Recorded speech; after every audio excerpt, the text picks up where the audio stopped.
Le 16 mars dernier, dans le magazine Ciné Télé Revue, nos confrères belges ont dévoilé le témoignage de deux personnes ayant connu Pierre Palmade.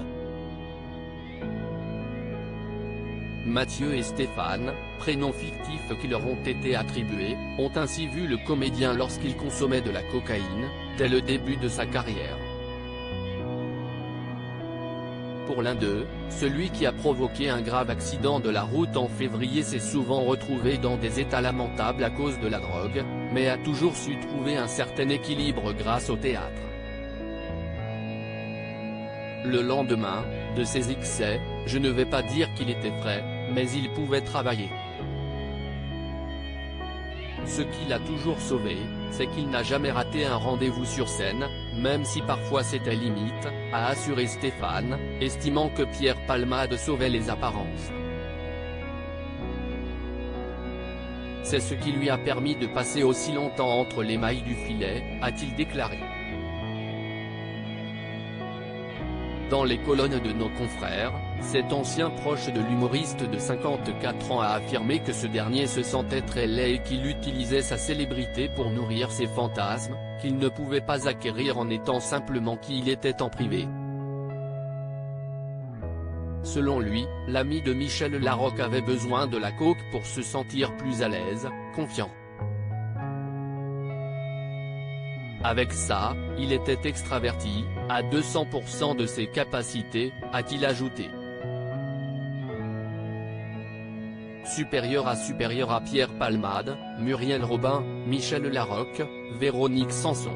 Les femmes de sa vieille fête de 72 heures rendues possible grâce à l'addiction, mais il y avait bien évidemment un revers de médaille avec cette situation, à savoir les redescentes difficiles.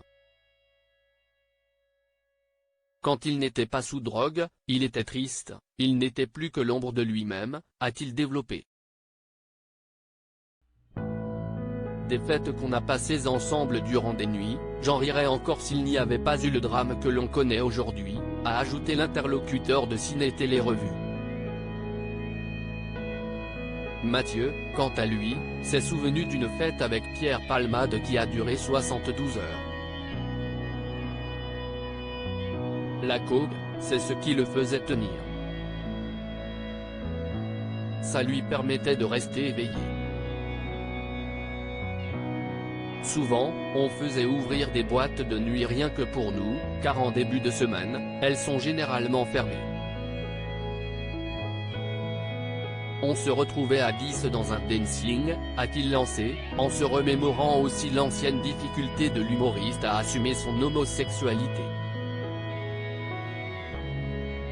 Article écrit avec la collaboration de 6 médias Crédit Photo, Coadic Guirec.